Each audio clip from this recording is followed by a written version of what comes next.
Howdy y'all, it's Wayne with Getting Outdoors and going to give you a little bit of an update on our Ruth Stout style garden here. It's in the middle of June and things are really starting to kind of take off. Again, something new this year that I planted and wanted to try was these blackberries, and there's one that I think is just about ready right there. It looks like maybe it's a day or two away. This is the first time I'm doing blackberry, so very excited about this and seeing what I can get out of it. So it sits outside of the garden area, so I just have to remember where it is when I'm out watering. We've got an automatic water system on our garden, so I just have to make sure to get some water out to this. Also, here was a little surprise. This was a volunteer growth, and from last year, this is coming up here, and looks like it's a cucumber. And how it got there or why or what, I don't know. It's in between the board, and again, this is the expanded part of the garden, so not sure exactly where that came from. But the okra is coming along.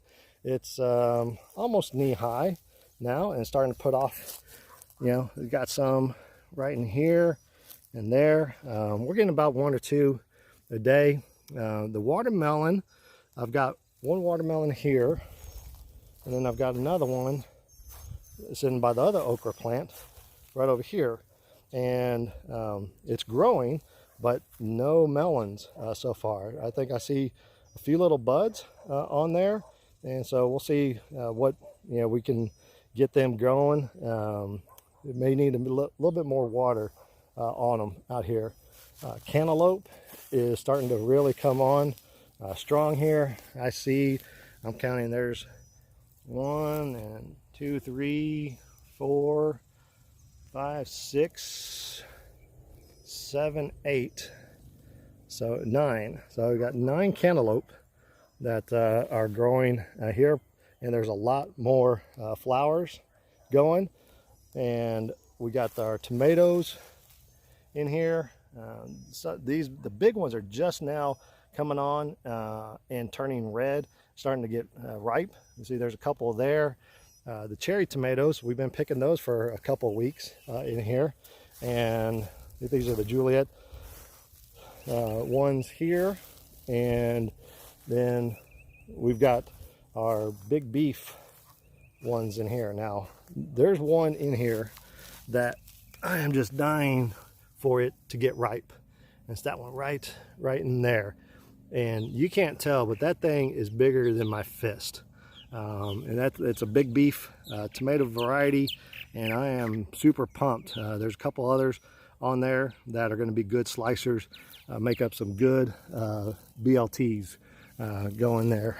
The squash and zucchini, if you saw in some of the past episodes, I had to pull out our other squash and zucchini because of mosaic virus, and I replanted these in here. So I think hopefully that will come along just fine. I did see that one that I planted over in the area where the other mosaic virus plant was, which was right over in that corner. I wanted to kind of experiment to see if that virus stays in that soil. Even though I dug up the soil right around there, it ended up attacking the one that was replanted in there.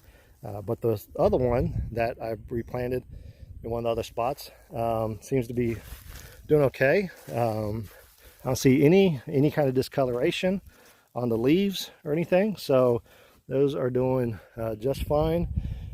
And more tomatoes in here. And here is our spaghetti squash. This is all from one plant here, and there has to be, I don't know, 10, 11, maybe 12 spaghetti squash growing in here.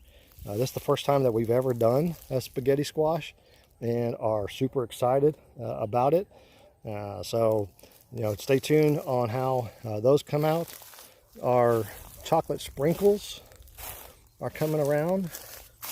You see how they get this one in here? Let me just go ahead and pick this one here. See how that gets dark in there? And it's supposed to look like chocolate sprinkles are running down the side.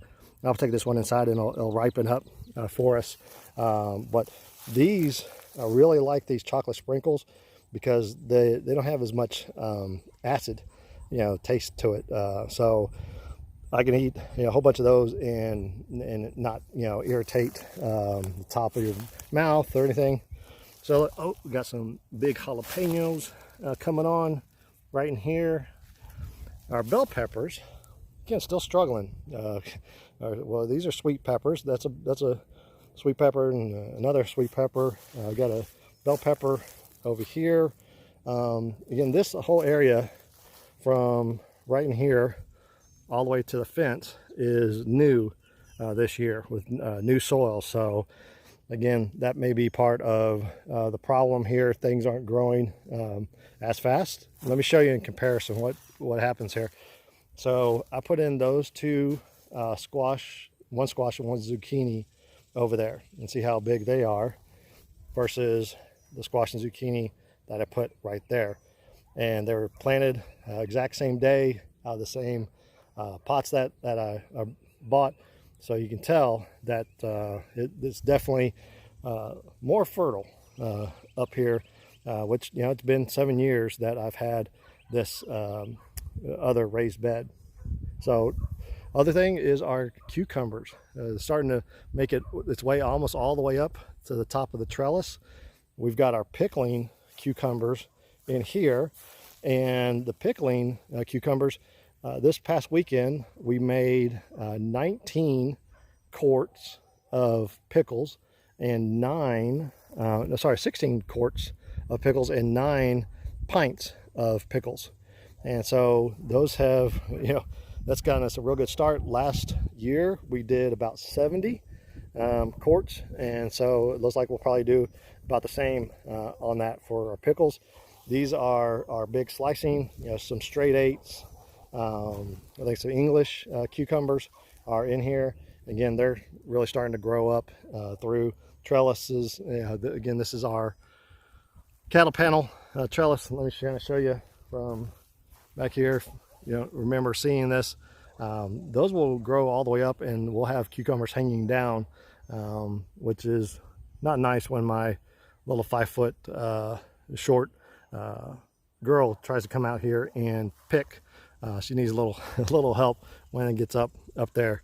Other than that, we got some peas that are growing. Let me show you the peas. And these are, let's see here. I can see any that grow. We've already picked today, so I guess they got them already done and pretty well. So that is where the peas from there, and I've got several of them just all the way kind of around the edges here. Now you may see that something's a little different out here. Is that this you can see is straw and hay, and this is wood chips in here. So I'm doing an experiment now. This wood chips are on top of the straw and hay that I've had in here, but I am testing it out. I want to see kind of how long this lasts versus what the straw and hay lasts, because the straw and hay really breaks down, and I go through quite a bit of it. And so keeping it supplied, even though I live out in the country, you'd think that it's pretty easy to get your hands on old hay.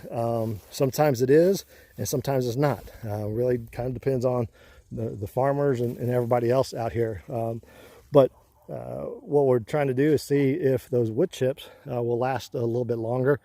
All we're trying to do is just get a deep mulch system to keep the moisture in and to keep the weeds down. And you can see there's hardly any weeds that are here, and anything that is here, kind of like that one right there, is very easy to pull up, or easy to just go ahead and put more hay right on top of it. them down right there, and it kind of will just suffocate itself out there. So anyways, that is the update for this week. Hopefully you're having a good garden harvest on your own. If you like this information, hit that like and subscribe button. Don't forget to share and hit that notification bell.